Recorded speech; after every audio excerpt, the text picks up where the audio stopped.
High, আমি তিথি। আমার নতুন একটি ভিডিওতে তোমাদের সকলকে ওয়েলকাম। আশা করছি তোমরা সবাই খুব ভালো আছো, সুস্থ আছো। আমিও বেশ ভালো আছি। এখন ঘড়িতে বাজে হচ্ছে ওই 5:30টার মতন। এখন থেকে আমি আমার ভিডিওটা স্টার্ট করলাম। সকালে উঠে একটু জানলার ধারে দাঁড়িয়েছিলাম আর ভাবছিলাম যে সারাদিনের কাজকর্মগুলো কিভাবে শেষ করব, মানে কোনটার পর কোনটা করব সেটা একটু ভেবে নিলে কাজগুলো করতে একটু সুবিধে হয় আর তখনই বুঝে গেছিলাম যে আজকের কিন্তু রোদটা খুব চড়া রোদ হবে। আমার রোজকার যে জামা কাপড়গুলো থাকে, মানে মামামের যে জামা কাপড়গুলো রোজ পরিষ্কার করি, সে সমস্ত কিছু নিয়েই চলে এসেছিলাম ছাদে। তখন ওই ঘড়িতে ওই 6টা কি 6:30টার মতন বাজে।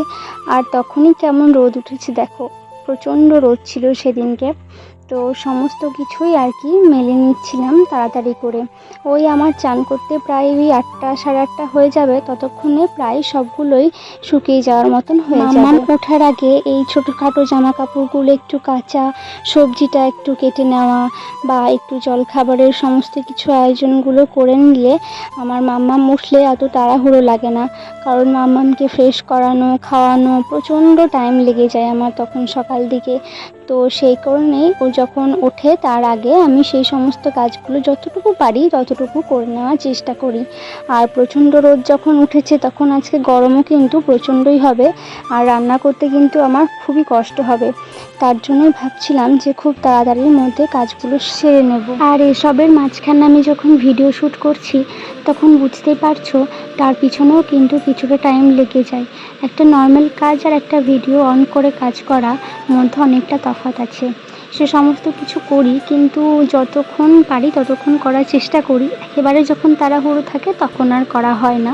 তবে মনে মনে ভাবি যে নিজের জন্য কিছু একটা কাজ করলে দিন শেষে বলতে পারবো যে হ্যাঁ, আমি এই সময়টুকু নিজেকে একটু দেওয়ার চেষ্টা করেছি বা নিজের জন্য কিছু করেছি। আর এদিকে মাম্মামকে ঘুম থেকে তুলে ওকে খাইয়ে দাইয়ে ফ্রেশ করিয়ে দিয়েছি।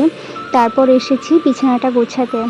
এই ভাবি এই বিছানা গোছানোর কাজটা বা এই ঘর পরিষ্কারের কাজটা আমি যতটুকু পারবো ততটুকু তাড়াতাড়ি করার চেষ্টা করব। কিন্তু আমার এখানে অনেকটা সময় লেগে যায়। ওই যে মামামকে ফ্রেশ করানোর পিছনে অনেকটা সময় চলে যায়। তারপর আসি হচ্ছে ঘরগুলো একটু গোছা। আর আমাদের এসিটা মাঝখানে খারাপ হয়ে গেছে, তার জন্য 2টো ফ্যান লাগছে। সে সমস্ত কিছু সেট করে রাতে ঘুমাতে তো খুব ভালো লাগে, কিন্তু সকালবেলাতে যখন এগুলো গোছকাজ করতে হয়, তারপর ঘর পরিষ্কার করা, ঝাঁট দেওয়া, এই সমস্ত কাজে কিন্তু অনেকটা লেট হয়ে যায়। আমার ওদিকে বাসি কাজ বলতে সমস্তটাই হয়ে গেছে। এরপর আমি যাব স্নানে। তো তার আগেই সমস্ত কাজগুলো তো আমাকে করতে হবে, তো সেগুলো একটু তাড়াতাড়ির মধ্যে করে নিয়েছিলাম।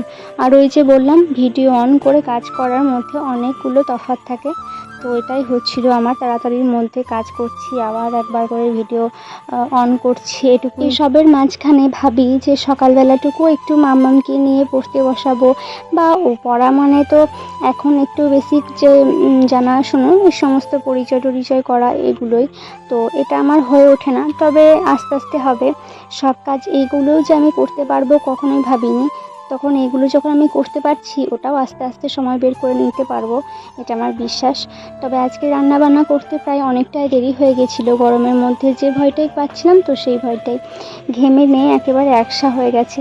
প্রায় 12টা 12:30 বেজে গেছে। তো তারপর সন্ধ্যাবেলা একটু বানিয়েছিলাম আলুর চপ আর চা। আজকের ভিডিওটা এ পর্যন্তই। ভালো লাগলে প্লিজ সাবস্ক্রাইব করে দেবেন। ওকে, বাই।